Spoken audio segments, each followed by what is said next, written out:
otherwise. In crowd, 815, in crowd, 815, in crowd, 815, in crowd, 815, 815. I'm pretty sure it's safe to say, Tom, that sleep is one of the only things that becomes easier the less that you do it. I'm Greg. He's Tom. Happy New Year. Welcome to episode 300 of the In Crowd 815 podcast. Woohoo! We made it, Tom. Did you know we had a goal of 300 episodes? I did. You had mentioned it maybe once or twice or 28 times. I don't know. But yeah, no, that's pretty cool. 300 episodes. I got to say, when we started this whole podcast thing, like 5 years ago now, if you'd have told me that we'd have 300 podcast episodes, I'd have said, you're crazy. What are you, nuts? I don't like you that much. No. I don't like you that much. We got better things to do with our lives. Well, 300 episodes. It's pretty good. That's monumental. This turned into something pretty special, pretty amazing. And thanks to everybody who's made it such. All 100 plus not-for-profits that have been on the show at least once. We need about 90 more to actually get to our goal of having all of the registered, legit 815 area not-for-profits to be on the show at least one time. There's about 197 of them at last check. I'll have to double check and see what's changed in the new year. We won't quit until we get them all. So I know we do shout outs normally a little bit later or whatever, but there's no real structure here anyway. Sometimes, I mean, that's okay. Loosely structured. But I wanted to give a special shout out, say a special hi to Ken and Becky. They are a couple that play on Monday nights. They play trivia and they've become very good friends. They are just very, very, very nice people. Thanks for tuning in, Ken and Becky. Yeah, and Becky's mom and dad. I'm pretty sure it's Becky's. Yeah, it is. They are two very awesome people as well. They play. Their son plays. Their son's name is Andy. I always get it wrong. I always say Adam. I think it's Andy. Anyway, my brain has been working overtime. But anyway, I just wanted to say thank you. Wrong all the time too. When I was telling you that they had said they watched the show, I just thought that was really cool. People actually will take time out to watch the show, and I think it's really cool. Learn something. Thank you. Thank you to all of you. Business to take care of. Let's keep this the same this year, right here.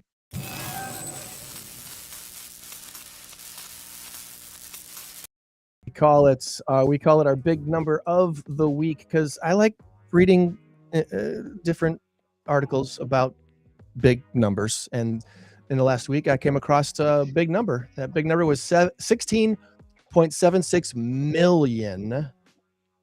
And let me make sure this is correct. Yeah, because my brain's I've been sick for a few days, so my brain's a little scattered. This could be one of the more interesting podcasts of the year, of the last year. Meds are wonderful things. 16.76 million is the big number of the week this week. The answer is pets or pennies. And if you put your guess in the comments, you might win a gift card or a t-shirt. So throw your comment in there. If you're watching on Rumble, Facebook, or YouTube, that's where we'll probably actually be able to see it during the show. If you're watching us as we live record the podcast. If you're on the other platforms, we probably won't see it, but that's okay. Still comment. We're keeping an eye on those. And it's all for fun. It's all for fun. Maybe someday we'll have something other than t-shirts and gift cards. I don't know.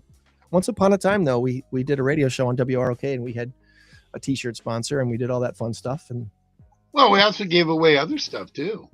We did. We give away gift cards and all the different things. So, and one time we gave away a new car. Wash. Yeah, the car wash. That was very, very, very handy for somebody. I sent mine in. I got something new I'm doing this year. What's that? Well, you have to look at my answer and you'll see. Oh, you texted me your answer? I did. You're gonna try some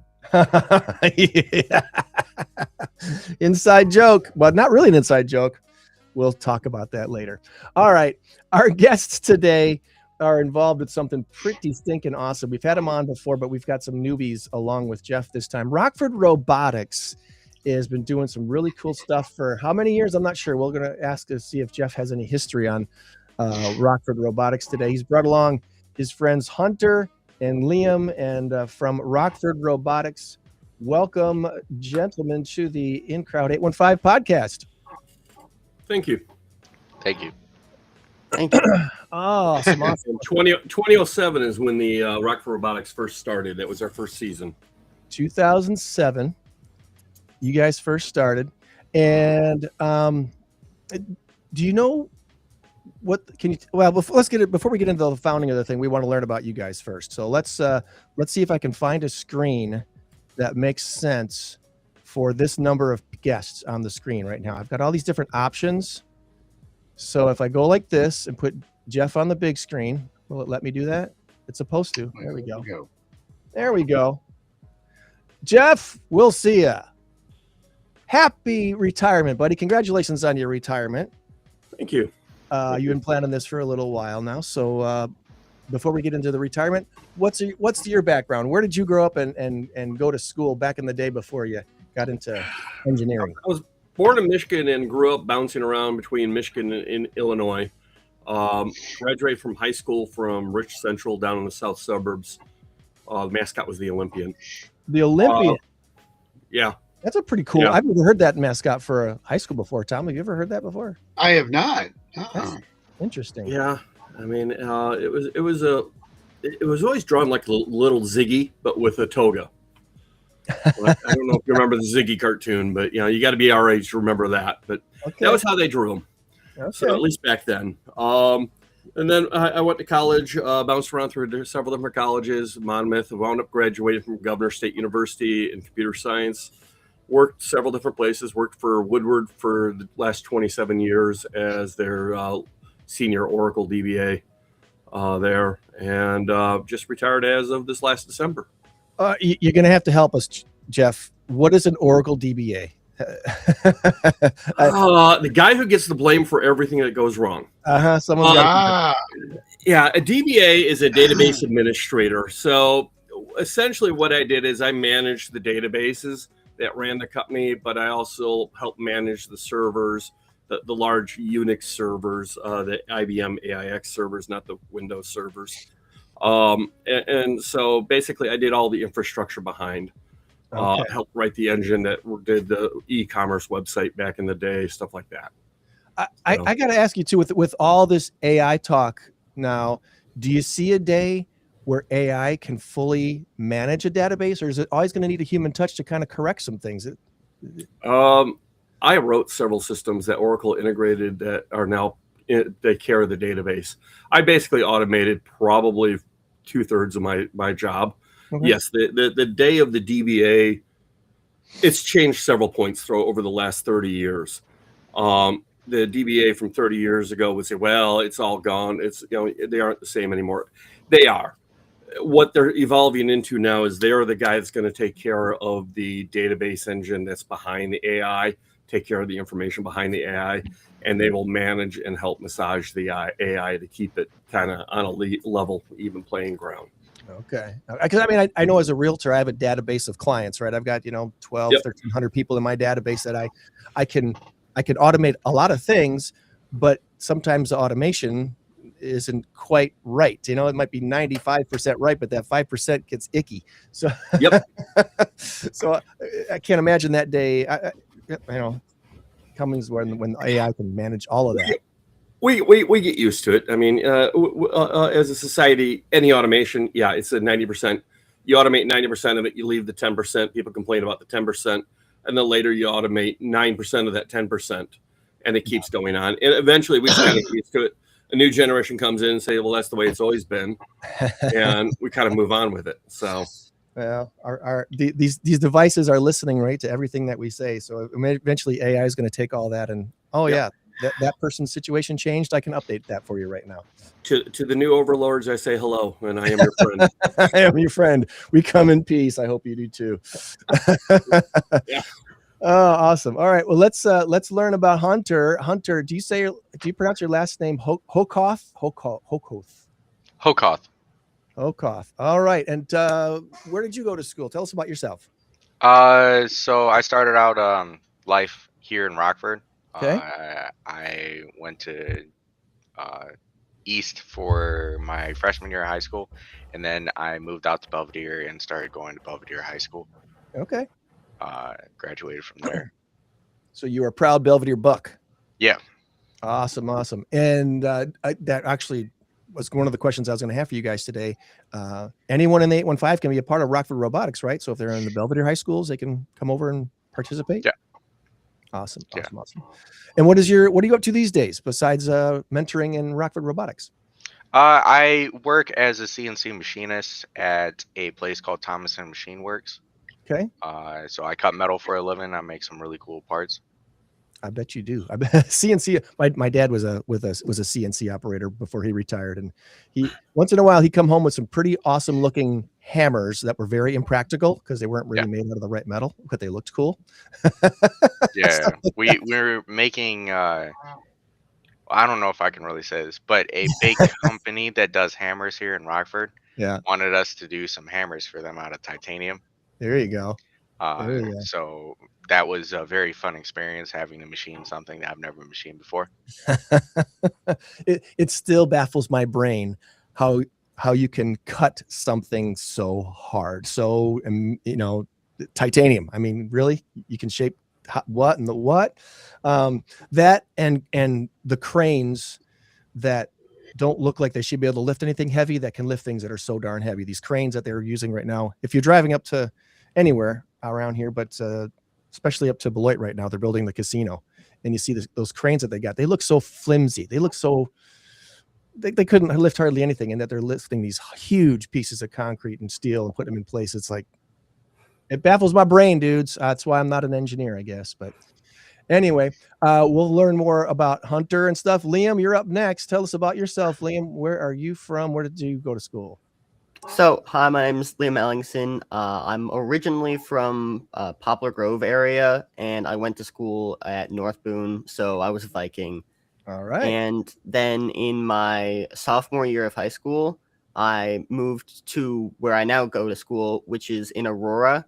Basically, I go to a school called the Illinois Math and Science Academy. I will probably refer to that as IMSA, where it's basically a boarding school in Aurora that's just made to focus on like experiential learning, and it has a lot of great professors. So it's been a really good experience there. I want to say my kids all went to Christian Life. I think we played IMSA in different sports throughout the year. So I'm slightly familiar with IMSA.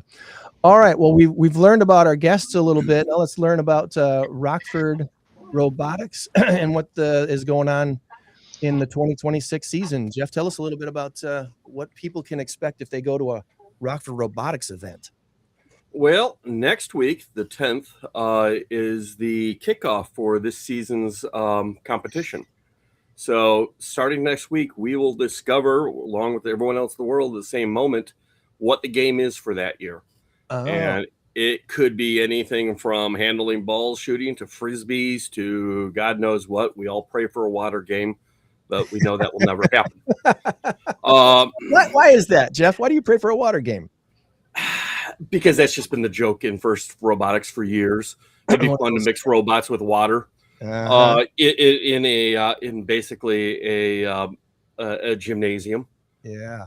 Because they're just kind of fun. I mean, and they kind of joked with us this last year because this last year's game theme was all aquatic based across all the levels. So, they may have said, well, that's your water game. This year, it's going to be something along the lines of archaeology, but we don't know what. Hunter and Liam could probably tell us a little bit better what the hints are. I don't pay attention to the hints because it will explode my head. I've learned just to ignore it because no matter what I think, I'm going to be wrong. And on the first Saturday of January, or in this case, the second Saturday of January, then I'll know the same thing that they know. All right. So, and so basically we will get together probably about 10 a.m. The video will kick off at 11. And then there's the usual corporate speak and chat for about an hour. And then about noon is when they usually announce the game. And by 12:15, 12:30, all the kids' heads are now into thinking about what the robot's going to be that year. Okay. And then the kids will start off probably for about the first probably about the first week, doing a lot of prototyping and speculating and coming up with ideas. Well, how can we manage? How can we handle the game? How can we manipulate whatever the pieces are? What's the best strategy for the game? Okay. Liam's been through several of those. He can speak from the student's perspective much easier. And then we also have to analyze the rules, and there's probably about 30, 40 pages of rules that we all have to figure out. We have roughly about 6 weeks to design and build a robot, and then we will take it to 1 to 2 competitions over the course of the next 6-7 weeks. And hopefully we do well enough and go to Worlds, which is down in Texas, I believe, still. So that's always the big goal, is to try to make a machine that's worthy of world-class competition. Yep. Yeah. I've had 2 go there myself. Rockford Robotics has been to a couple world competitions. It's when you go to these events, you go to our regional events. The one we usually go to is down in Bradley.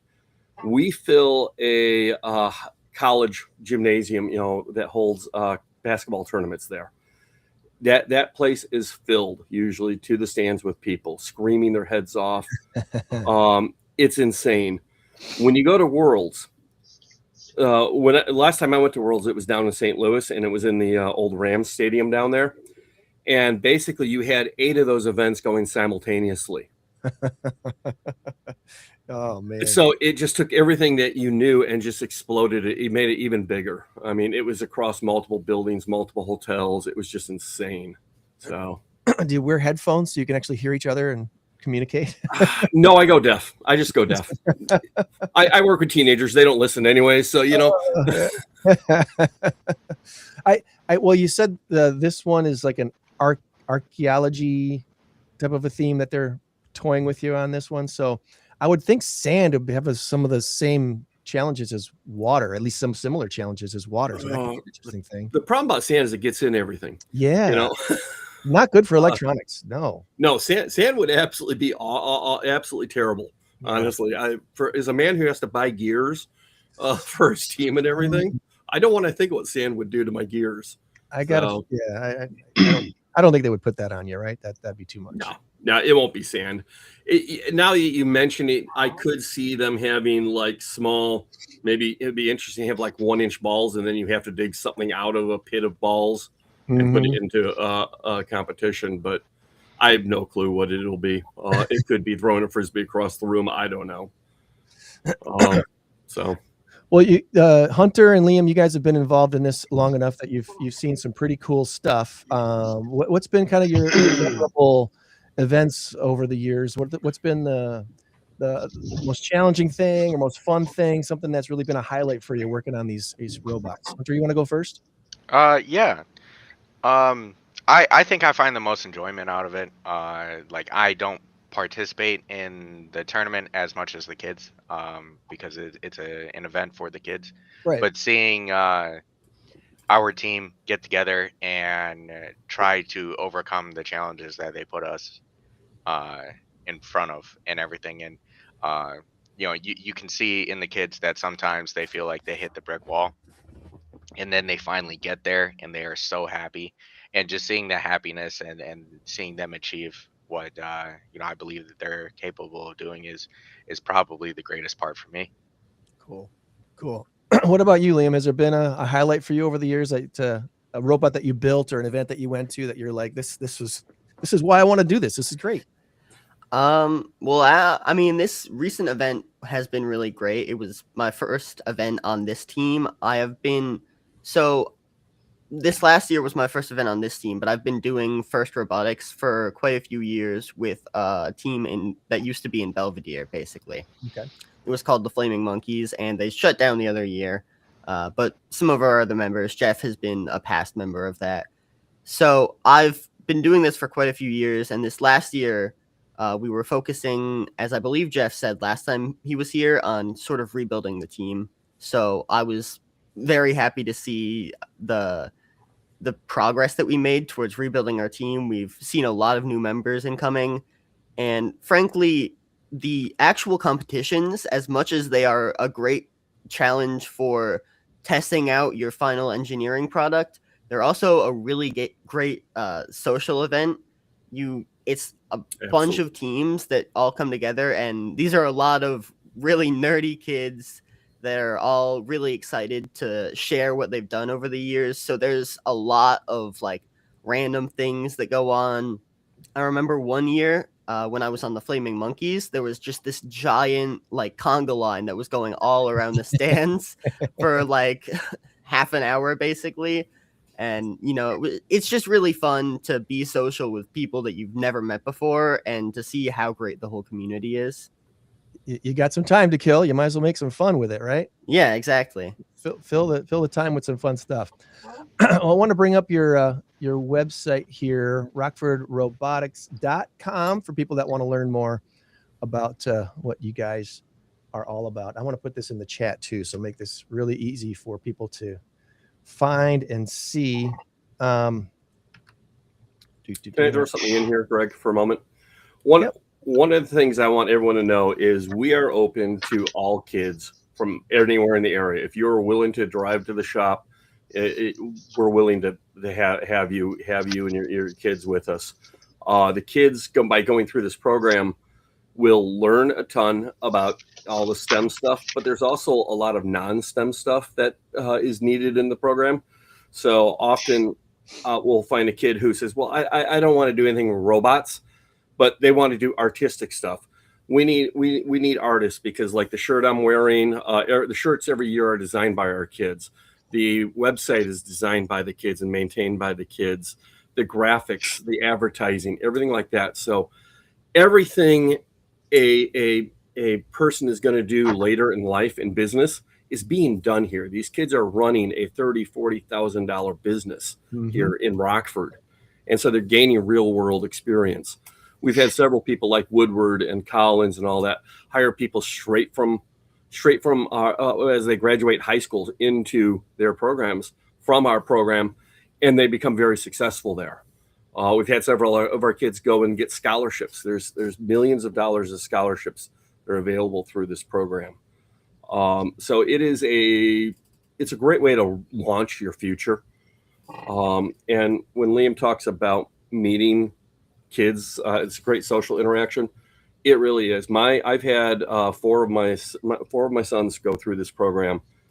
All of them met people from all around the world. They have friends now in Israel and China and Turkey, that we've competed against and they've become friends with. We talk about competition, but it's also cooperation. So there's been several years where a team will show up and they're having problems with the robot. And like Hunter last year, there was a team that was having problems with their robot in the middle of a competition. Hunter goes over and starts to help them.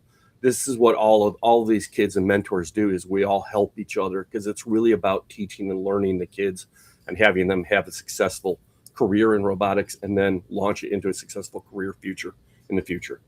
That's a good point. Because it's more than just building the physical robot. There's a lot of other things that happens with any kind of business. And so if maybe your kid is not the kid that is looking to put gears together and make things move, but they like designing, like you said, designing T-shirts or there's all the different things that could be done. Exactly. Yeah. One of the mottos we have for the program is we talk about building better people, one robot at a time. There you go. Well, what is there any specific needs that you guys have for this season that you're currently not being met? Is there a need for some sponsors, some volunteers? What's the big ask right now for Rockford Robotics? We desperately need sponsors. We've since COVID, a lot of the major companies have kind of pulled back from a lot of their funding as much. Yeah. Woodward is still funding us this year, but they're telling us they're changing how they're doing their giving for the next year. And so we may lose them. as a sponsor. We lost Collins. They dropped sponsoring the local teams as much as they used to. So we desperately need sponsors. Honestly, I would love to have someone come in and throw $10,000 at the program, but I would almost rather have 10 small businesses come in and give me 1,000. To me, that's better, because then I'm making more contacts in the industry and in the area, and then there's a place for my kids to go later when they leave my program. Right. That's a really good point. It's one of the reasons why we do this podcast, Jeff, is the collaboration, the cooperation, getting people to brainstorm together and look at things a little bit differently, because we all have different perspectives. We're all looking at an elephant, but one person sees an ear, other sees a tail, and has no clue that they're actually looking at an elephant. It's a great, big, beautiful world we got to deal with. So there's a lot of everyone who sees me just says they're seeing a donkey. I don't know what's wrong with you. Well, is there anything specific here, guys, that you wanted to make sure we talk about today that maybe I am not thinking about asking you guys? Is there something about Rockford Robotics that has been, again, we've kind of talked about the highlights that you guys have already had over the years. Anything else that's oh, by the way, I've got your 3D pin still sitting here, Jeff, that you made for me. Oh, yeah. I still got that sitting here on my computer. I think this is one of the coolest things. So thanks for making those in-crowd 815 pins too. I don't have one sitting in front of me, but I do have the bigger thing that you made sitting right here as a part of my studio decoration. We could actually cut that out of wood now if you wanted. We could actually do a fairly big one out of wood. I gave Tom one of the mirrors. I think one of the mirrors is up on his facade back there somewhere, but it is up there somewhere amongst my all my other stuff. Are you, Tom? If you ever need anything except Packer gear, let me know. I can help hey, watch it now. Green Bay Chicago Part 3 coming up. Might lose on Sunday though. It won't matter anyway. It won't matter. I would bet against the Packers on Sunday. Who? No. No, it won't matter. Just to interrupt you, it won't matter if the Packers lose. Only if the Bears lose and Philly takes the second spot, then Green Bay Chicago will not play in the first round. Otherwise, they very likely will play, because Chicago will be the 2 seed. Green Bay was already the 7 seed, no matter what. So that's pretty much it. So I'm looking forward to it. Are you 3D printing things for your robots? Is that part of the process of making the robot itself, or is that not something that Hunter, you want to take that one? I've spoken enough. Yeah. So we are 3D printing things. Actually, last year we started doing new wheels for a robot that our robot drives on, and we actually drove it into the ground because I've never had to design wheels.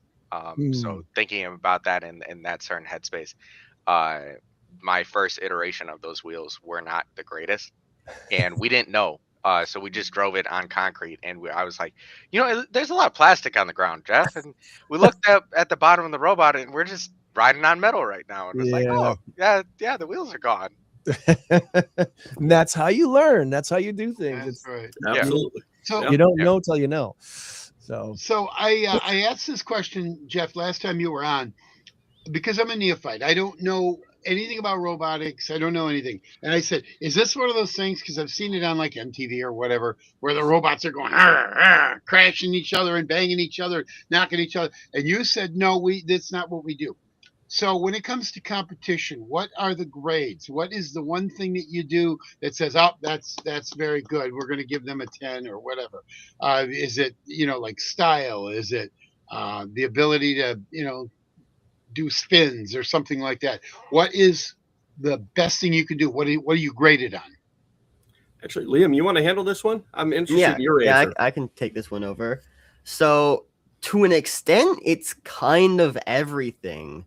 There first gives out a lot of awards. There's an award for style that a lot of very interesting robots have won. I've seen one with a pink mustache that won that one before. So yeah, but the main things that you want to focus on from the perspective of what you want your robot to do is, so normally every year there's some sort of game piece. Maybe there's 2 or 3 of them. So this last year there was like giant kickball that was one of the game pieces, and there were these 1-foot coral tubes as well. And in the video you're playing here, they called it a note. It's that foam disc that you're seeing right there.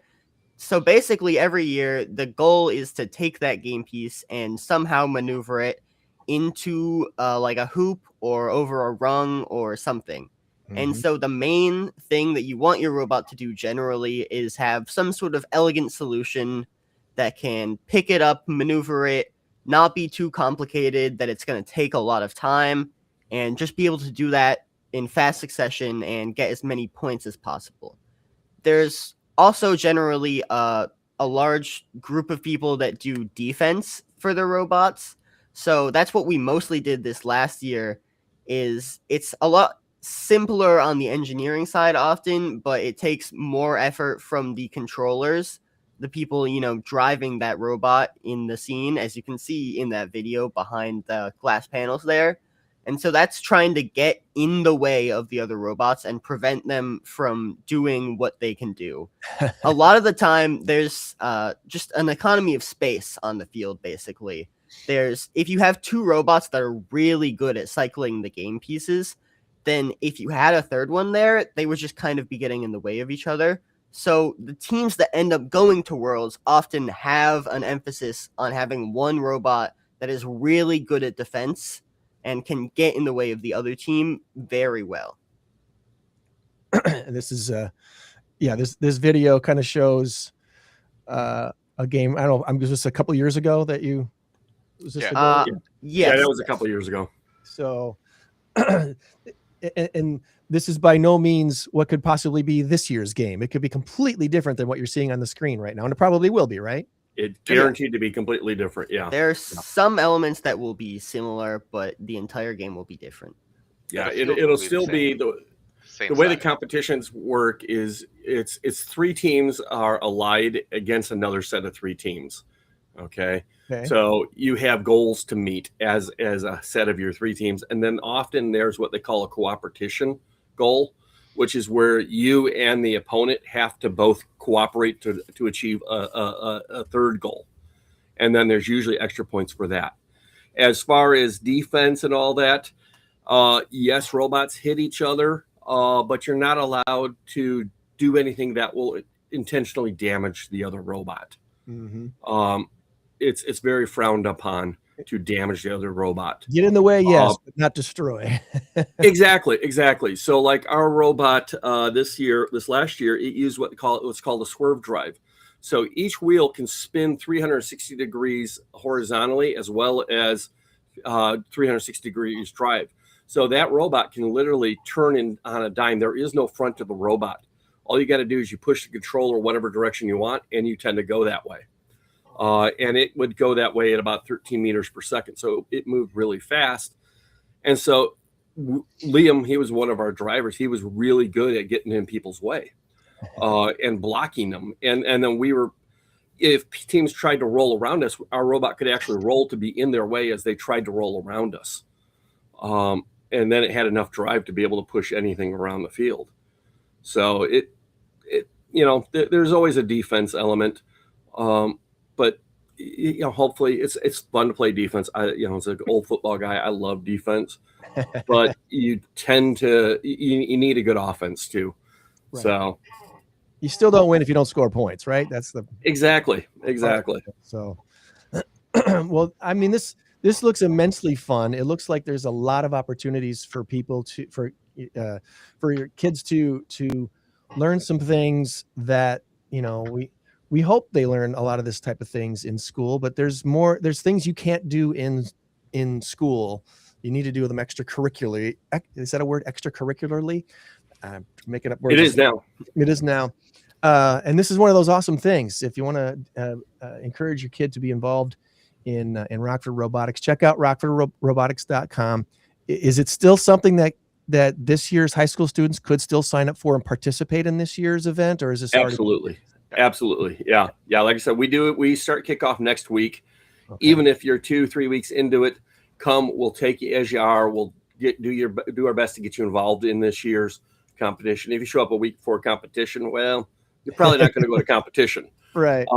But I mean, and we don't, the requirements of the kids, what we ask of the kids is we ask them to put 70 hours from basically kickoff, so next week, until when we travel. That sounds like a lot, but really it works out to be effectively like every Saturday and then one night a week. And if, you know, like for Liam, who's off in Aurora, he can't always come to the shop. So we'll often give him assignments he can do at home or at school there. So we work with the kids. Then when we go to competition, usually it's about 3 days away. We take them to a hotel. We put them up in the hotel for a couple of days. We feed them mostly. No, we make sure they're fed. They won't starve. Exactly. Ramen noodles in a microwave is all they need. Yep.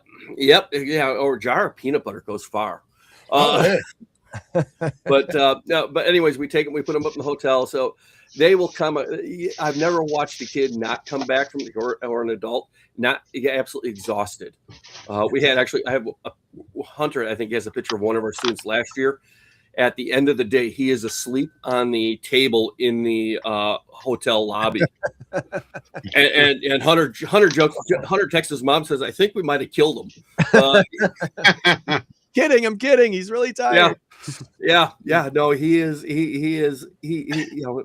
But the other thing about Rock, like I said, we're open to all kids, all high school kids, basically from 8th grade through high school, through the end of high school. We'll love to have them, but they also become a family. And so we see each other a lot. I mean, a lot of these kids, in some ways, I think they become closer to their teammates than they are to some of their siblings. We had one of the kids over at my house for Christmas for Christmas. And he had a good nap. It was the same kid that was asleep on the table. He fell asleep in my living room after opening gifts. He had a great nap. All right, Jeff, I'm thinking you might want to have him checked for narcolepsy. No, he's just one of those guys who is all in until he isn't. Yeah. Go until you can't go no more. I've known those people. Yep. Well, you're making a really good point, Jeff. This is something that, community is so important, and whether that's what you're doing in special groups at church or school or in your neighborhood or whatnot, you can only get so much. And I know you get some, but you can only get so much by, online activity like we're doing right here, right now. And this is all fine and dandy, and there's some good to it, but it doesn't make up for the face-to-face physical interaction, building something together, accomplishing a goal. I mean, that's big. That's really huge. So, before we get to Tom's trivia, which I'm assuming he's just chomping at the bit to get to, because we've got this many players, we got a chance to get all 7 questions right this week. Is there anything I did not ask you guys about that you wanted to make sure we talk about today before we let you go about your weekend on this first weekend of 2026? Well, so it doesn't matter how long the kids are involved in the program. They can apply for scholarships when they go on to school. Yeah, what is the cost for being involved? The cost for being involved for our team is actually $0. Wow.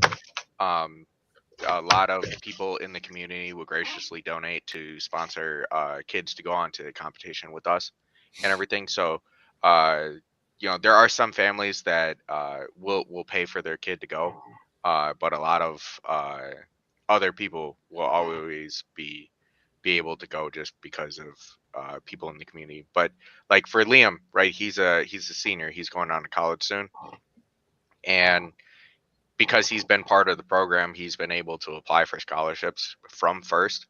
And last year they gave out $114 million in scholarships to kids who were part of the First program. That's awesome. And I mean, it's not just like one single kid gets that money, right? No. But a little bit goes a long way, right? College is always going to be getting more expensive. If you don't mind, I'm going to jump in there because we've had from our own team, we've had one student who got 2 full ride scholarships down to Alabama. I didn't know you could get 2 at the same time. He actually got 2 full ride scholarships at the same time. We've had other kids get scholarships to Purdue, Lafayette, to Bradley, to Augustana, the Rock Valley. I mean, there are scholarships for all over, and we've had several kids go through the program and get scholarships on to go to college. So yeah, there's 114 million. It's spread out, and just by being part of FIRST. And if someone's listening and they're sitting at home and they say, well, my son or daughter's a senior, they don't know anything about robotics, doesn't matter. Have them join. We'll teach them what they need to, even if they're a senior. Bring them in. We'll teach them what they need to. They'll have the time of their lives, and then they're eligible to get these scholarships as well to help build their future. That's cool. That's cool. Did they miss it, Liam? Did Liam, have you chosen a college? Did I miss that? I haven't chosen a college quite yet. I haven't heard back from all of them. Some of my more top pick schools I won't hear back from until the end of January. Yeah. But I can personally attest to two of the schools that I've heard back from already, Milwaukee School of Engineering and Illinois Tech, which are both pretty good schools. Basically have a button that I could click when I was applying. Were you part of FIRST Robotics? Yep. Click that. That's automatic, basically $5,000 right there, just right off your tuition. So yeah, it's really as easy as just being a part of the program, and you're already saving money at some schools you can go to. I can't say anything about Illinois School of Engineering, but MSOE, I think you really enjoy Milwaukee. I've got some friends that went there and loved it. So I think I could give them a plug. Well, awesome. Well, rockfordrobotics.com. Check it out. Again, if you want to plug it in yourself or your student in that direction, I think a lot of positives, all kinds of fun things that can be happening here with your students, and the things they will learn, the friends they will make, priceless, right? Priceless. So, yep. All right, guys, it's time for this. It's time for Tom's Trivia Challenge on the In Crowd 815 podcast. Good luck.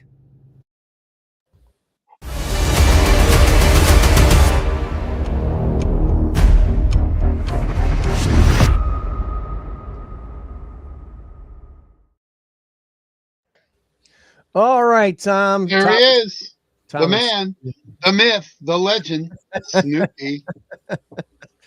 Snoop Dogg in the house. Let's see. Let's put you down here, Tom. We'll put our guest all right. on the screen. Why aren't you moving for me? Come on, screen. There we go.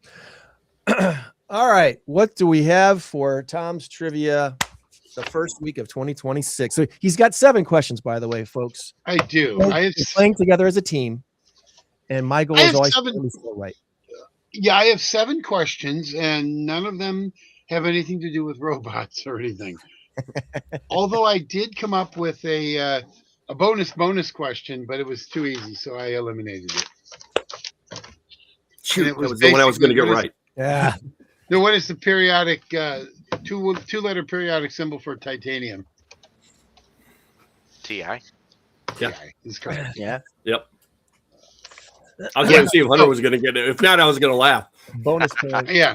So it's you get a half a point for that one now. All right, here we go. This is the 300th episode. How often do people get them all right? We've had a good string. Yeah, 3 or 4 times we've had at least 4 and maybe 5 now. I will say most of those times were with some hints. Tom did give us some hints because we were really close. So there's been at least one time where there were no hints, but I gave you like extra time to get it. So yeah, Tom, not to play mercy, but remember you have a high schooler here, so don't make it too challenging for him. Just a youngin'. Yeah. That high schooler may be the smartest one of the bunch. I know. He is. I mean, if you're asking about calculus, maybe I know about trivia. Okay. All right. Well, this first one I think you're going to get. There's a lot of current event stuff. There's actually some New Year's stuff because this is part of a quiz I was working on this past week. So, all right. In 2025, how long was Katy Perry in space on Blue Origin's Shepard rocket and capsule? Was it 11 minutes or was it 22 minutes? There's a 0. No. Yeah. No, she's in space all the time. Yeah, right. Yeah, exactly. I don't remember. In space. All right, once again, 2025. How long was Katy Perry in space on Blue Origin's Shepard rocket and capsule? Was it 11 minutes or 22 minutes? Basically, how long was she an astronaut? I'm going to say about 11 minutes because that ship does not go up for very long. It's up and down real quick. Yeah. Was that the same that Michael Strahan was on? It might have been. I think it was. Yes, you are correct. I'm going to stop you right there because once you're correct, once you got it, then we're done. I don't want you to talk yourself out of an answer. Our first correct answer of 2026. Thank you, Jeff. All right, here you go. Also in 2025, in February of 2025, there was a viral video of a Chilean kayaker who was briefly swallowed by what type of whale? Was it a blue whale or a humpback whale? Oh, gosh. The only thing we know at this point is his name was Jonah. I'm kidding. No, just kidding about that. No. The whale's name or the guy's name? It doesn't matter. The guy's name it would have been. In February of 2025, viral video of a Chilean kayaker who was briefly swallowed by which type of whale? Was it a blue whale or a humpback whale? Now, I realize all of you guys, you're not really focusing too much on news and, entertainment TV and all that. A lot of this stuff falls under that category. And you probably don't troll Facebook as much as I would think. So doesn't the humpback whale have a big mouth? Fry. For some reason, I want to say the blue whale's mouth is different than a humpback whale, and humpback's got the bigger mouth. That's why I'm thinking humpback whale. It might be good logic there. I think Greg may be onto it. I didn't know a whale swallowed anyone in 2025, so tag me out, guys. Technically, I don't think he was swallowed, but he was in the mouth of a whale, so that's bad enough. That counts enough for the news headline. So that's right. Yeah. All right. Well, you are correct. It is the humpback whale. All right. It is the humpback. The blue whale is the largest animal, period, ever. It's just monstrous, but fitting somebody inside the mouth, you might be right about that. The humpback. Yeah, I believe that's just an algae eater, not an algae, but a plankton eater. Just microscopic. Scary. I'll stick to my cat and fish. All right, so shifting here, not having nothing to do with anything, a little geography, sort of geography. On this day in 1845, the 28th state was admitted to the U.S. What state was it? Was it Arkansas or Texas? I always do it in alphabetical order so as not to go, when in doubt, see it out, because there's only two here. But once again, on this day in 1845, the 28th state was admitted to the United States. What state is it? Was it Arkansas or was it Texas? I believe Arkansas. I would lean toward Arkansas as well. I would guess. I feel like Texas is very proud. We'd probably hear it if it was its anniversary. 1845. All right. The answer is Texas. Oh, no. No. So what I'm hearing is I got the first one right of 2026 and the first one wrong of 2026. Boy, wow. That's okay. Yeah. It's okay. All right. All right. Here again, and we're at the mercy of the questions I had today. I just want to get four. You'll get four. Don't worry. All right. All right. This live action version of what Disney film came out this year? There are actually two of them. So name one or the other or both. This the live action version of what Disney film came out this year? When we say this year, do we mean 26? 25. 25. Last year. I believe Lilo and Stitch came out. They did. You are correct. Wow. You are correct. Yeah, and there's another one was too. The one with Ariel, right? Did they do a live action of so. Lion King? I don't know. Well, Well, when you say live action, we mean Little on Mermaid, the I think. on the movie screen, not like a play or anything. In the movie theaters, basically. So Lilo and Stitch, and there's one more. There is. You already got it, so you can't go wrong. I don't know. For some reason, I thought it was Lion King, but It created a lot of controversy. Didn't do so well. Oh, wasn't it Snow White? Snow White. Snow White is correct. Very good. Very good. okay. Very good. All right. Next, All right. Yeah. we just need one more. Then we've got at least over half of them. Oh, well, you shouldn't lose this one here. All right. This is question number 5. Where in New York City does one of the biggest New Year's Eve celebrations in the world occur? Starbucks, right? That's Starbucks, yeah. Yeah, sure. I guess in a generalization, it would be the street, right? It's Times Square. Times Square. Yeah. Times Square, yes, exactly. Welcome to Times Square, New York City. Was it? Did I hear the ball drop was controversial this year? It didn't like finish or something. The ball didn't complete drop. Something was. I didn't hear any of that. I was mostly asleep by that point. Actually, what got me is there was a town not on the state line area up in Wisconsin that said, "Screw the ball, we're just going to drop a cheese ball." Oh, Monroe. Yeah, and I thought, wow, that sounds really fun. If I was young, I'd like to go up there. They dropped the cheese wheel at Monroe. It's great. Yeah. All right, we got our 4, so it's all good. All right. Here we go. This is question number. This is 6, isn't it? Number 6. This is question number 6. All right, I got 2 questions left, and I have to figure out which one I want to ask. 2 questions left. All right. Here's one. Pope Leo XIV holds dual citizenship in the United States and what other country? Before you answer it, I'm going to give you 2 options. Before you answer, Vatican City would be the 3rd because he obviously has citizenship there as well. So there's actually 2 other ones. But in this case here, Pope Leo XIV, the current Pope, holds dual citizenship in what U.S. Country? In the U.S. and what other country? Your options are Argentina and Peru. I know he's a White Sox fan, right? And we don't hold that against him. He also likes Aurelio's pizza. Yeah. Oh, good. Jeff, you and I are both Cub fans then, right? Yes. Okay, good. Because Greg's a Brewers fan. Boo. Yeah, well, there's no accounting for taste. So we can at least agree on something. Go Cubs, go until you meet the Brewers. That's my chant right there. I want them to win until they meet the Brewers. I don't know. I mean, I think it's Argentina, but I could easily be wrong because my first thought was Chile, but South America. Yeah, I've got no idea. I remember that Kathy had read about his entire history, and I think it was Argentina that he was part of a thing down there, Jeff. Okay. I believe so. I mean, yeah.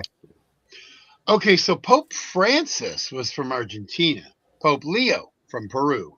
Not from Peru. He's from the United States, but he had he spent time in Peru. He is a Peruvian citizen. Okay. So you're going to go 5 and 2 on this because the very last one is the easiest one of all.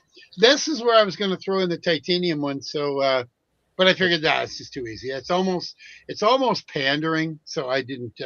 I gave you that one for just a freebie. We're not opposed to pandering. Little pandering. No, well, this one here is You said it was a half point for the titanium. I want my half point, man. You get your half point. All right. So here you go. Fast food. Name this McDonald's breakfast sandwich that consists of fried bacon, a scrambled egg, American cheese, and it's between 2 pancakes. What is it called? What do they call that? I don't know what they call that. Is that the McGriddle?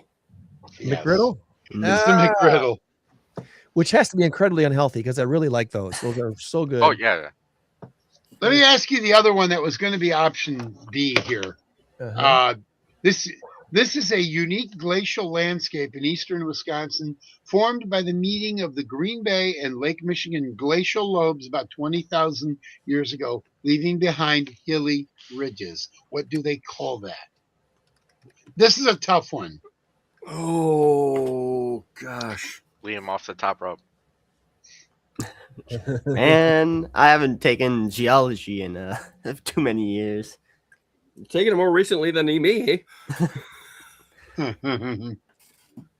Oh.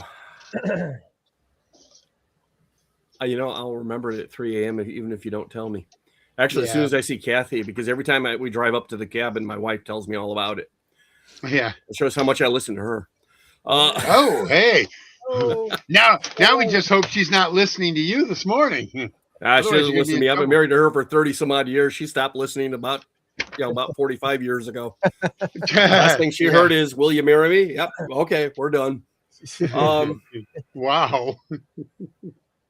I cannot remember it It's offhand. kettle moraine is what it is. Yeah, the Kettle Moraines. Yeah. Kettle moraines, yeah. So anyway, you guys did 5 and 2. That's really good. That's good. 5 and a half. Best of the year. Best of the year. Hey, we're number one, like Yeah. the Bears. Yeah, that's well. Give it 2 more weeks. This is going to be fun because in 2 weeks, not a week and a half. No, they're probably going to play a week. They might even play next Saturday. They're probably going to be the first game, and I think Bear fans beware. I'm not saying that Green Bay is going to win. I'm not saying Green Bay is even better than them, but I think Green Bay has something to prove, and I think experience may win out here. So Micah Parsons, though, it's tough to be without him. It is. Well, it is, but they didn't have him last year or the year before, and they darn near went to the NFC Championship game the year before. And last year, they came across a very tough Philadelphia team. They were a very good defense. They were one of the top 5 defenses in the league last year without Mike Parsons. So, well, I will repeat the same thing I've been saying for Hunter all season. I think Green Bay is actually a better team than the Bears, but we are on the ascendant. Yeah. We are coming without question. Oh, and I think you're also better coached. I do, with the exception of defense. On offense, but overall, I think the Packers really do suffer from fundamentals. The fundamentals keep killing them. They keep shooting themselves in the foot. So and they re-signed the special teams coach. They re-signed him. They extended his contract. Are you serious? I saw that this week. Yes, Rich Bisaccia, whatever it is. Yeah, he's coming back. Happy New Year. Happy New Year, Packers fans. Now, I will say, I raised my daughter all my life to never, ever bring home a Packer. Don't bring home a Packer fan. It never, ever occurred to me that she would find someone that, first of all, there would be anyone out there, but let alone she'd find them that rooted for Minnesota. And that's what my daughter did. My daughter married a Minnesota Vikings fan, and he keeps giving me crap about the Vikings. So not this year. Not this year. But yeah, no, that's funny. And Melissa, my daughter, was always a Packer fan, only by default. She couldn't name you 3 players on the team, but because Dad was a Packer fan, now she's a Vikings fan. She goes, "Well, Dad, I'm married to a Vikings fan, Like, yeah, okay, fine." That's Jeff's wife ain't even a Bears fan. No, she always was until she married me, and then she became a Packers fan. Oh, there you go. Now we see why there's so much Packer animus here. Okay. Yeah, well, yeah, but that's Hunter I was talking about. He's a Vikings fan, so don't hold that against him. We're a long ways out, but I want to make sure we mention this before we let the gentleman go. Coming up in April, our In-Crowd 815 networking group event for April of 2026 is to be hosted by Rockford Robotics. And really looking forward to this event. Now, your location, are we going to be at the Blackhawk Park Avenue location? Yes. Yeah, we'll be in our shop to where we can show off our shop for that. So that's at 545 Blackhawk Park Avenue.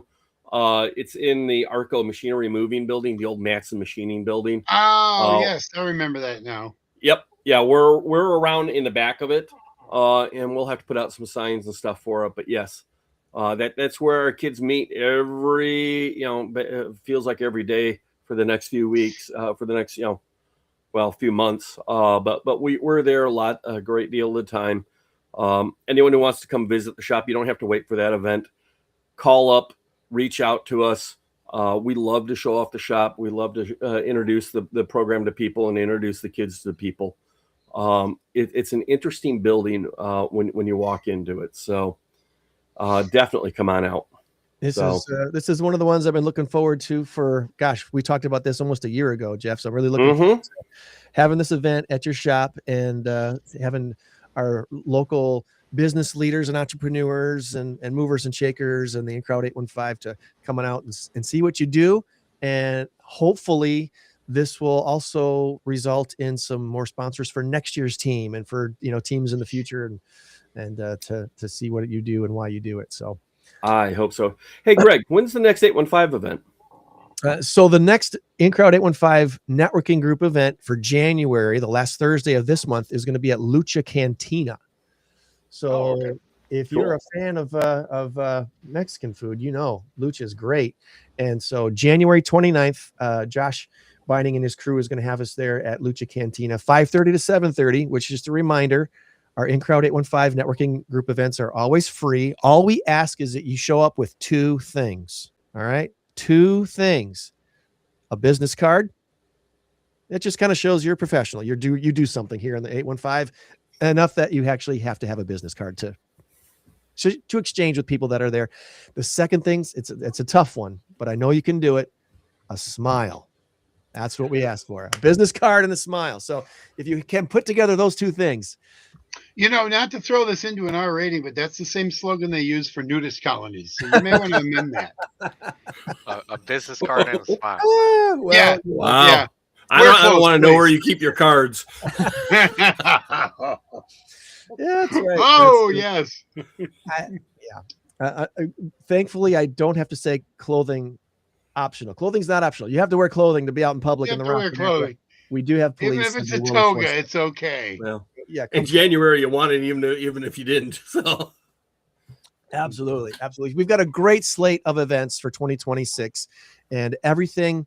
The last Thursday of the month is all books. January through September, we do not yet have an October host for our InCrowd 815 networking group event. So if you are connected with somebody who might like to have anywhere from 20 to 80 people at their location to we do ask hosts to have some hors d'oeuvres, some light refreshments, just so that, people that are coming directly from work can at least get a little bite to eat before going off to dinner that night or something else.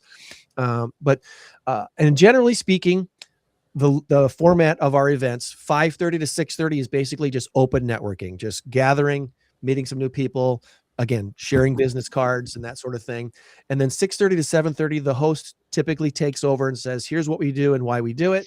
If they have a facility to tour, we take a tour. If they don't have a facility to tour, then maybe we do something to just spur interaction between the guests, whether it's a bingo game or some trivia or speed networking type of a thing. Anything that the host decides to do, we help facilitate that so that people enjoy their time at their event and get to meet some new people and make some new business contacts, some new not-for-profit contacts. That's what we're all about here at InCrowd 815. So plan now. Check out our webpage. I got the link in the chat for the Facebook event for Rockford Robotics. InCrowd 815 networking group. Look that up and you'll see it all right there too. So InCrowd815.com is the easiest place to go and find all things. So unless there's any final comments from you gentlemen, I'll let you go about your weekend and thank you for being with us. Any final thoughts or comments before you go about your weekend and the rest of your year? The only thing I got is come on, guys, come out. Let's go have fun with Rockford Robotics. Bring your kids, bring yourself, help, and go Bears. Oh, yeah, and take the White Sox with you. Take the White Sox with you. All right, before he gets us kicked off, thank you all for having us. We appreciate it. Thanks for carving out time to be with us. Best of luck in your competition, and we'll look forward to seeing you guys in April too. All right. Thank you, guys. See you guys. Bye. Bye-bye.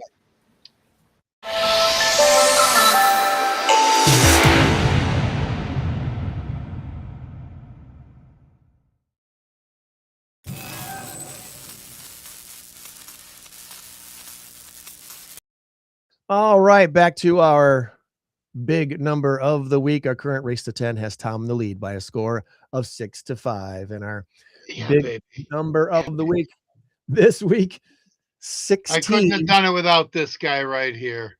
16.76 million. Pets or pennies? I'm not sure if I should accept this offer. This answer. Or was it this guy here? The text I received says Vennies. Oh yeah, Vennies. Yeah. I'm not sure what I'm supposed to do with that. Well, if you accepted Vulking, then I'm sure you're going to accept Vennies. If I had to accept. In 2025, the number of United States households that acquired a pet, the percentage is just short of 50%. 47.6% of United States households acquired a pet in 2025. The share that got a cat, according to the American Veterinary Medical Association, is I'm sorry. Let me rephrase that because I said that wrong. Of all the American households that acquired a pet last year, 47.6% acquired a cat. Okay.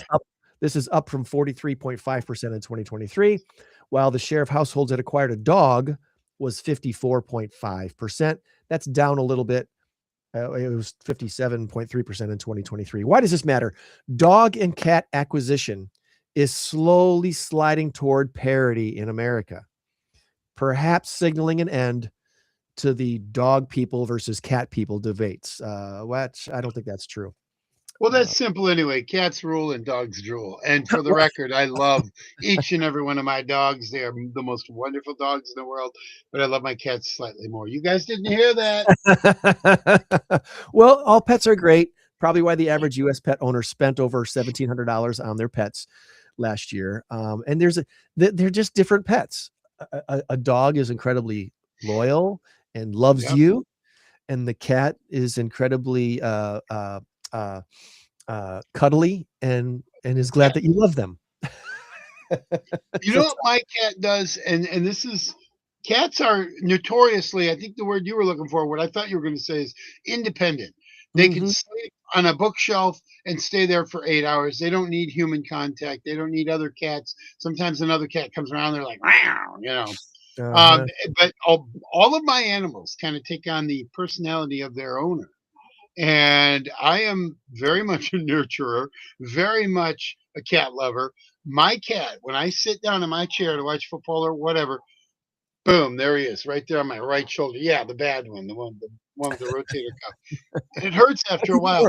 Got to keep it warm, Tom. Warm it up. Warm. That's right. And then I got my other cat, Remy, who is on the back of my chair. So I usually have, and then we have another one. Her name is Baby Cat. I know, real original. Anyway, they're all wonderful, wonderful cats. Then, of course, the dogs are exceptional as well. But the cats are cuddly, like you say. They're I don't know how to describe them, but other than to say what I just said, they take on the personality of their owner. If you don't pay attention to your cat, you don't pick up the cat and stroke its fur and, you know, do this little thing with them, they're not going to do that back. But my cat will jump up on me and he'll headbutt me. When a cat headbutts you, that's their way of saying I love you. That's their way of kissing you.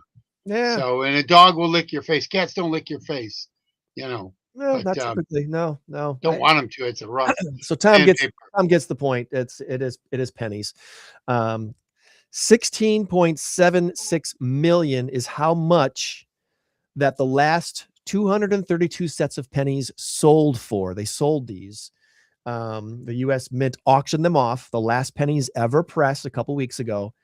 Each set of 3 included omega symbols and a special 24-karat gold penny.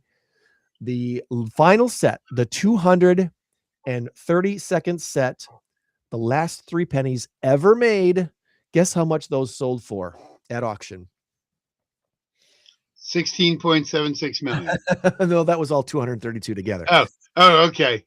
The very last set, $800,000 someone paid for those last 3 pennies. I got you. I think I missed something there, but yeah, I was a little ADDing on you. Amazing. I have a question. This is a very legitimate question, and this is going to make some people mad. When you go to, let's just say you go to Bob's grocery store, and your bill comes to, your change is $10.53. They're going to give you $10.50 back. They're not going to give you $10.55 back. Well, how much money are retailers going to make? Because they're not going to round up. They're going to round down, or round up when it benefits them. Everything rounded to the nearest nickel. I think.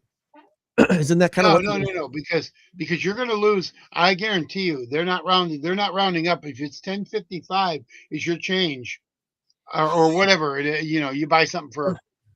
They're not going to give you. You're making a valid point, but most transactions are digital now, so they're not going to round it on a digital transaction. You're still getting a digital penny. So I guess there's that. Well, that's true. That's true if you're buying with your card. But, if you go in and, you want to buy, I don't know. It's going to be crazy. They're still trying to get us out of using cash. And I would highly encourage people not to give up using cash. When you can, keep using cash, because you lose bartering in general. It's if you lose cash. So right. Yeah. Look into it. There's plenty of reasons that you don't want to give up using cash. That's all I'm trying to say. Yeah. Next week, here on the In Crowd 815 podcast, we're going to be talking with Brad Steele. He's the founder of Rooftop Angels. What is Rooftop Angels about? We'll learn all about that next week, and that'll be our 104th,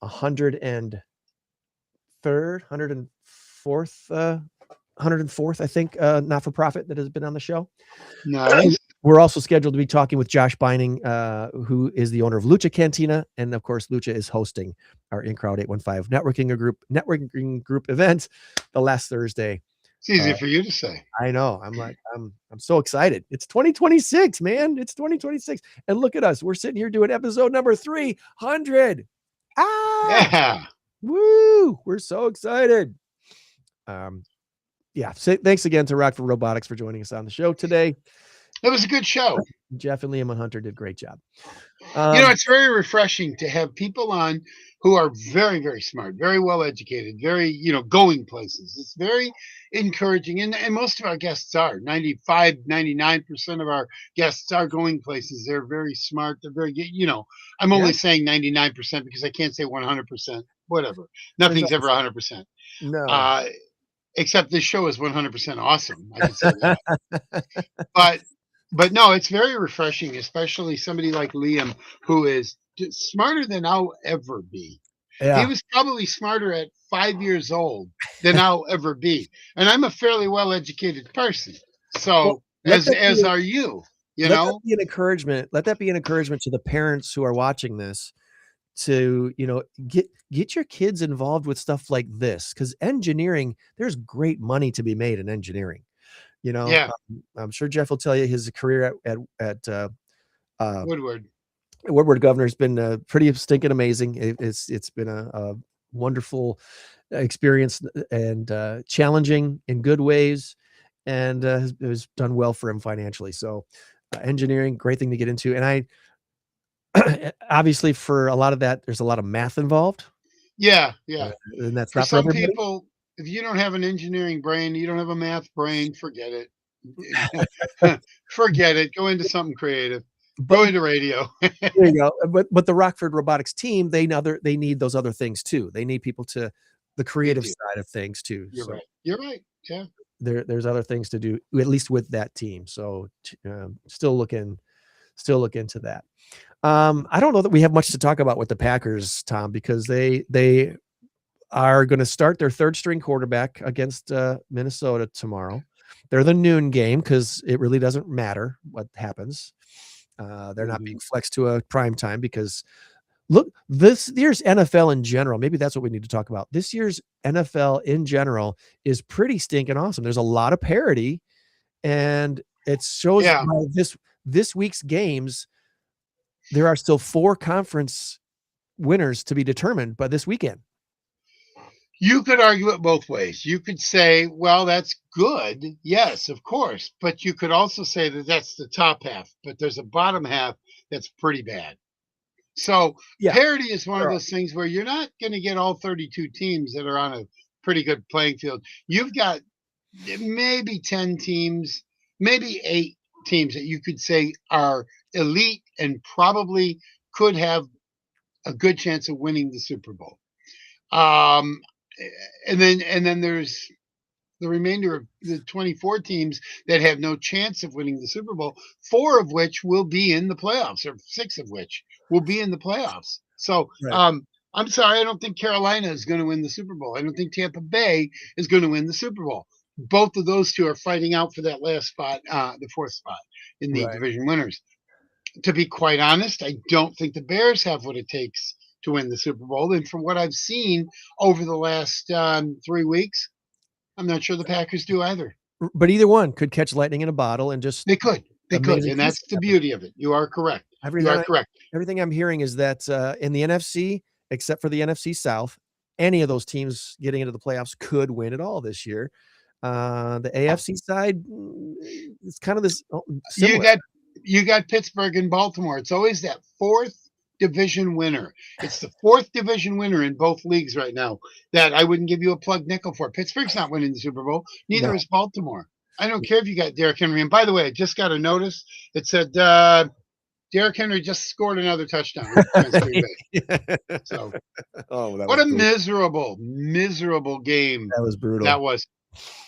Dude, I was going to come over to your house, but I think you had something going on with family or whatever. So I watched it at home, and I'm kind of glad I did because me too. I didn't want to have to drive home, and thinking about the game and just being aggravated all the way home. It was. Although I'm over it minutes later. It doesn't affect me like it used to. I'm good. Jordan Love has cleared concussion protocol, so he could play tomorrow if they wanted him to, but they won't. They will not put him in, and they shouldn't put him in because Minnesota is a very, very. They picked up Desmond Ridder. Desmond Ridder played for Atlanta. 2023 was his rookie season, I believe. Packers might put him out there for a half. I don't know. I think they'll start Caleb Thune or whatever his name is. Clayton Tune, Tune. Clayton Tune. He was a standout quarterback in college, which every NFL quarterback was. So Clayton Tune didn't impress me. Very first pass he threw was a interception. That wasn't his fault. It was not his fault. That was not his fault. But it was just kind of funny. Yeah, and it went off of Bo Melton's hands. Is that what it was? I believe you're right. And Bo Melton needs to not play for the Packers anymore. I like Bo Melton. He's playing everything, special teams, defense, offense. He's doing everything. And but he's not playing a lot of reps on offense or defense. He's playing all three phases, but he's not playing a whole lot of like he's not taking 50 snaps on defense and then 38 snaps on offense. That'd be too much. He's not Deion Sanders or who's the one from Heisman, Travis Hunter. He's not Travis Hunter, for Jacksonville. But anyway, but Bo Melton can make that catch. He can make that great catch when you need him to, but he can't do some of the simpler things, like catch a simple pass over the middle, or he's not really that great at cornerback either. He's pretty good, but when you've got look at Clayton Tune's stats here. He played for Houston, which had a fiery offense. They had a great offense. Yeah. So I think he's got some school records or was pretty close to the school records there in Houston. But it'd be pretty hard to beat Andre Ware's records. Andre Ware was a dynamite quarterback back in the early 80s with Houston. 6'3", 220, been in the league for 3 years. I mean, he's got that potential journeyman quarterback if he can get things together. Who knows? This might be a breakout thing for him tomorrow. We'll see. We'll see how they use it. Well, I hope that if Clayton Tune starts, I hope that we have a good game and that we're not down, 2 pick sixes. We're not down 14-0 before we even get back in our seats with a hot dog, Right. I don't know. I don't know what to expect, but it doesn't matter. The only bad thing about losing tomorrow, forget the game. We're already the 7th seed, no matter what. We can't go higher, can't go lower. We're in. I don't want to go into the playoffs with a 4-game losing streak. And I don't care that we had injuries. I don't care that, I don't care. You did mentally, from the psyche perspective, you do not want to go into the playoffs having lost 4 games in a row. That's tough. That is tough. And that's one of the things that the Rams are doing too right now. They're on a bit of a losing streak, but they are one of the teams to beat in the playoffs. Look to them to kill their opponent tomorrow. Well, I think Devontae got injured. Devontae Adams got injured. Packers did pick up Trayvon Diggs. That's what I wanted to ask you about. Trayvon Diggs comes off of waivers. The Cowboys waived him, which I think he was kind of disinterested to play with the Cowboys anymore. He was. There were a couple of things. Contract. He was distant. I don't think he likes Jerry Jones. The other thing is they say, well, he just can't play anymore. Well, he's 27 years old. What do you mean he can't play anymore?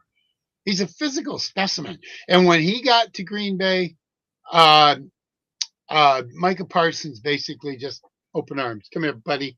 Good to see you. I'm glad you're back. He's hanging out with Micah. He's staying at Micah's house.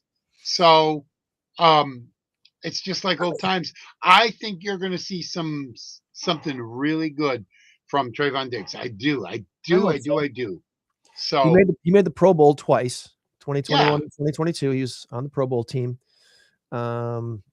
Remember what Jerry Jones said about Micah Parsons and in Dallas media? Some in the Dallas media said about Micah Parsons when he came over to Green Bay. He wasn't very good against the run. Really? How'd that prediction work out for you? Because he had 12 and a half sacks before he was injured 4 games ago. That's crazy. So he could have easily 2 sacks here, 3 sacks there. He could have been up to 17, 18 sacks before we even knew it. So Trayvon is going to wear number 28 and his Packers uniform, and Clayton Tune is switching to number 6. Number 6. So he's going to be number 6. Why? What was Clayton Tune wearing? Some odd number. I would think 20 something. I think before. Maybe he was wearing 28. True. It might have been 28. I don't know. But anyway, back into a more quarterback type number. Number 6. That's cool. Yeah. So anywho, it's going to be really interesting. So here's it real quick. I know we got to go, but real quick. If San Francisco beats Seattle, San Francisco is the number 1 seed. Seattle moves over to become the 5th seed. And then LA becomes the 6th. Green Bay's already the 7th. All right. If Seattle wins, San Francisco moves over to become the 5.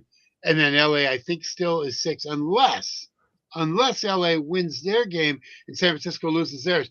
You might switch those two. I think that's how it works.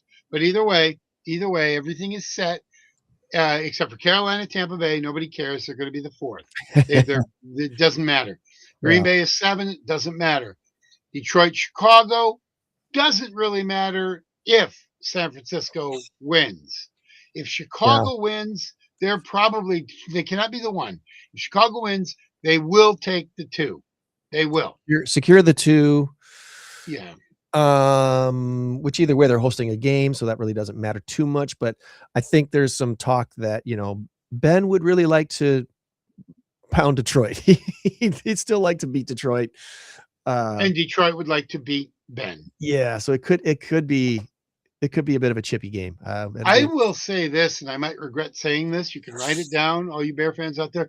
I want Chicago one more time because we have unfinished business. That game we played 2 weeks ago was ridiculous. Romeo Dobbs should be playing for the Toledo Mud Hens right now. He should be. No, one bad. Not a big Romeo Dobbs fan, first and foremost. Mistake. Oh, no. It's not because of that. It's because he was very, very disruptive last year in the clubhouse. If you remember, I'm not getting the ball enough. Then he comes back and he scores 2 or 3 touchdowns, had 100 yards receiving, and everybody's patting him on the head and on his little padded helmet. And all is right with the world. Really, maybe not. Romeo Dobbs has had some crucial drops this season, and the most crucial of them all was the missed, bobbled, muffed, whatever. Onside kick that he didn't get. Yeah. That was crazy. That was just crazy. So I don't think Romeo Dobbs will be in a Packer uniform next year, and I don't care. I don't care. It's going to be Matthew Golden's time to shine. He's going to be a star with this team, and I'm hoping that he has a breakout game against Minnesota. Look, this offense, I'm hoping it's Malik Willis tomorrow. Tomorrow? Yeah, tomorrow. I'm hoping it is. I don't want to see Clayton Tune out there, but if it is, it is. I don't care. Whatever. But I'm just hoping we can hold our own. And maybe if we can hold Minnesota, because our defense is still good. Although you wouldn't have known it last week against Baltimore. But Baltimore was on a mission. Derrick Henry is Derrick Henry. There's no other like him. And I really do believe that Chicago beating us just took the wind out of our sail. Well, now it's a new ball game. Next week starts the playoffs. We are playoff ready because we are a playoff pedigree team. We've had 3 years now, 2 years, but now this is our third year in the playoffs. This Chicago team hasn't been in the playoffs, so I'm not too worried. So who do you want, Chicago or Philly? Chicago. I don't want to. I do too. Here's the scenario: we beat Chicago, and then we go ahead and end up playing Philly, and then we beat San Francisco and go to the Super Bowl. and that takes care of all three of the teams that have been in our way the last few years. We've already beaten Detroit. We don't have to beat them. It's in the realm of possibility. Is it likely? No, but it's in the realm of possibility. So that's what makes it exciting. That's fun. So it does. All right. I think that's gonna wrap up our first show of 2026. Which, by the way, did you notice we're episode 300? Oh wow, I didn't know that. What number is it? 300. Nice. Hey, you know what that means? Perfect game in bowling. Yeah. No, next week is 301. That's a dart game. Right. Or is it it is a dart game. 301 or 302? It's 301. All right. Now that I think about it, you're right. That is. By the way, football. There's football today. 2 games on, just so you know. There is football, NFL today. So, all right. That's going to put a wrap on our first episode of 2026. Remember, you change the world when you help one person. Be a blessing to someone today, every day this week, and we'll meet you back here next week when we learn about Rooftop Angels and Lucha Cantina here on the In Crowd 815 podcast. Sounds like fun. All right, buddy. Have a great rest of your weekend. Bye-bye. Bye-bye. 815 In Crowd.